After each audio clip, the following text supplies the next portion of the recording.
Good afternoon, and welcome to another outlandish episode of Diatribes from the Voice of Doom. And now here's your obscure and obsequious host, Voice of Doom.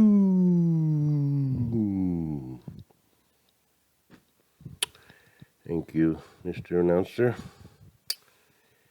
And sorry for the sorry. It's not really a sorry, but I thought I'd be colorful. Not really, it's just that try not to wear the same thing over and over again. So, gotta change it up. I've worn this a lot, but this is new. Happy Veterans Day to all you vets. And I've seen a lot of them over my lifetime, just due to my circumstances. But before I get into that, I wanted to announce that we have a winner for the October comment of the month. And it goes to Blade Valor, and I appreciate his comments. And you will be getting a prize. You don't need to send a self-addressed stamped envelope.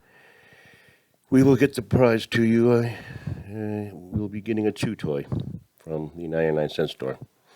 So that will be sent to you. Thank you for your kind input. And you definitely are, giving me validation because I want to be bad and I am bad. And I'm glad that someone appreciates my badness because at the beginning, the very first show I did, I said, I'm going to strive to be the worst and somehow make it so that it's kind of entertaining. And I think I've done that very well.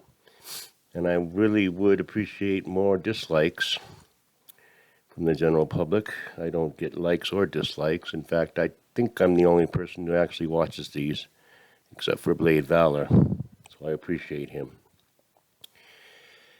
But I don't want to go too much into that. It wastes time. I mean, your prize is coming. You're probably not going to win every month, so don't keep on heaping your your bile on me, even though I have it coming and I appreciate it. I take it to heart. I get the point. I'm horrible. I have no business doing this. At any rate, Veterans Day. Okay. My first one or two, probably, during my history of war, I explained the dilemma that we have with the sacred cow in one of the tribes. And certain parts of the other tribe, for obvious reasons. Now, the veteran is linked with the reasons we fight the war, and that is our big mistake because then you cannot criticize the war. You cannot criticize the intervention. You cannot criticize the police action. You cannot criticize the counterinsurgency. You cannot criticize any encroachment by American troops because to do that you would be insulting the troops. And it's a beautiful setup. So you can't say the Vietnam War was a big waste of time and money and that there was plenty of times when they could have overrun the place and, finished it once and for all and they were pulled back. America was pulled back. They pulled back the reins, and there's plenty of examples that I got firsthand from people who were out there in the jungle. So, don't even try with that. The heroes are the heroes. I mean, the heroes are the people that, they do what they have to do. They don't necessarily look at the politics of anything. And some things seem necessary, but they seem like a roundabout way of solving something because we don't really want to solve it, say, i.e. terrorism. We don't go to the source where it's really coming from because that would cause a brouhaha. They have weapons of their own, and maybe they might lob a few, and there might be a lot of death and destruction. So everything's done by proxy. And, I just have random things to say as far as Veterans Day goes. I think they deserve more than a day. I mean, they should always be honored. It's like every other holiday. Set aside one day for a particular function kind of takes away from the fact that the VA hospitals have been in a shambles, and it was really bad, and I think it got better, and I don't know where it is now. But vets on the street, and vets that commit suicide, and vets that get conditions from something else, and now vets being discharged, which is very strange because from what I saw, I hope that what I got was good information, that all four branches of the government are 95 to 99% vaxxed anyway. So why they insist on discharging the remainder is a mystery to me, but not really. It's not a mystery at all. But it's so obvious now. They're overplaying their hand. Call the military. I mean, that was the big thing first of all before they started with the mandates, and I said they were going to call the military. They want true believers on their side. They're only going to be at desks. They're not going to be out in the field or in the jungle. That's ridiculous. You can't have any more of those. Next one's going to be big time. Drones with nuclear warheads. I mean, managed from Omaha. But veterans have been given a disservice. I mean, it's really been all the way around. They have to take it. They're not given their fair due. And I'm anti-war. But, you fight it and you might give up parts of your body and then you're treated like crap when you get back. It's not right. I never did that. When I was in Hawaii, vets were around all the time. And the war was still going on. And I never once went up to a soldier who was back from Nam and said, "You're a baby killer." And there was plenty of anecdotal things that said that there were American atrocities back then, so but you just don't lump everybody. And it's a shame that we even have to have a military. I mean, from my perspective, which is way up, from a different kind of plane of existence, due to probably my past lifetimes. And I know I'm in the penitentiary right now, so I did something bad. But I was at least somewhere where there was reason, and people didn't kill each other and eat each other. But we have Veterans Day and we have Memorial Day, and I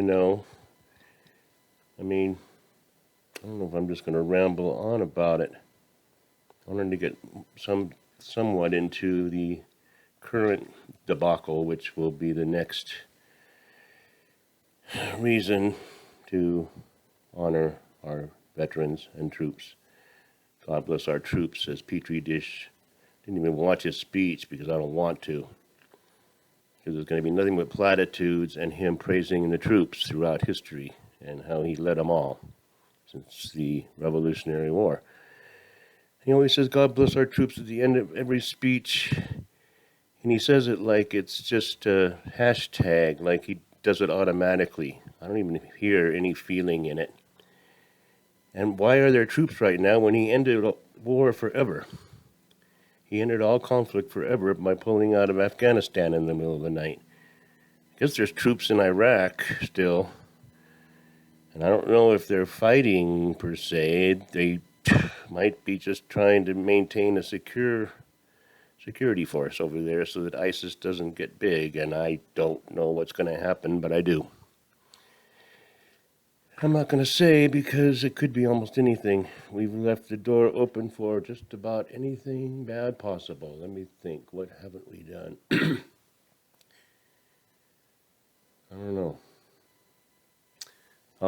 write it down for the next show because I really didn't prepare too well for this. I did some things on the generational theory because I keep wanting to explain to people about that and they should know about it. And we're at the end.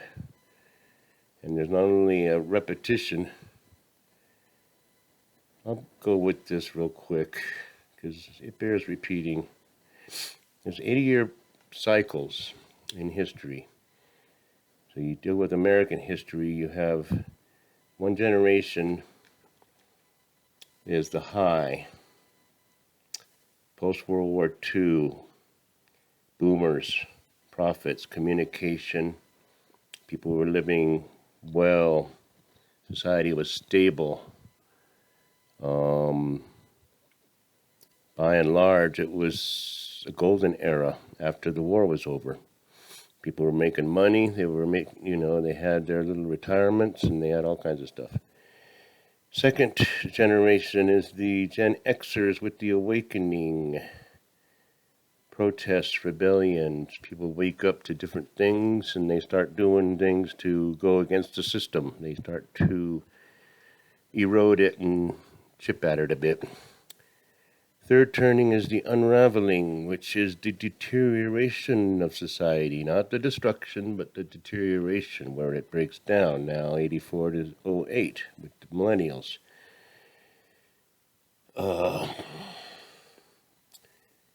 Things just get worse economically and get worse with more migration all over the place, and get worse with poor decisions, get worse with pandemics that shut down economies, get worse with backups, and get worse with everything else. To put that on some sort of a macro, just all the disasters. Fourth turning is crisis, 2008 to 28. It's 2022 almost. We know what that means. Crisis, World War II. All of Europe was destroyed, all of it. Every last inch. Now the next one, you can only imagine because we always seem to raise the ante. And there are these patterns. It's obvious. And they're not only patterns, but there's episodes within patterns that repeat themselves. There's so many things happening, and I was always wondering why I'm obsessed with watching World War II documentaries, and I know why now, because then I can tell you there's a lot of things going on that are the same in all parts of the world, not just America. It's not just all about us. But the decoupling, going back to that, and I don't know how they connect, but they do connect. We're heading, I ain't fooling around. Now, the millennials are the heroes. They're the ones that are going to have to bring us through this conflagration that's coming up in about 3 weeks. Well, that's another thing. And then the Gen Z are the artists, and they emerge during the conflagration. The ones that survive become the artists, and they create the next round of good times and peace or stability after they clear away the rubble. And it'll probably be a whole different kettle of fish next time there's rubble because they won't be dealing with dollars, and I don't think nationalism will survive past 28. And it shouldn't survive now. So I gave you a little lesson there, and I'm coming to the end. I really was boring today, so thanks, Blade Valor, for bringing it to my attention how bad I am. Didn't even get to talk about China, but I'll do it next time because it'll be worse, and then I can have more to say about it. So enjoy the rest of the afternoon, and shalom.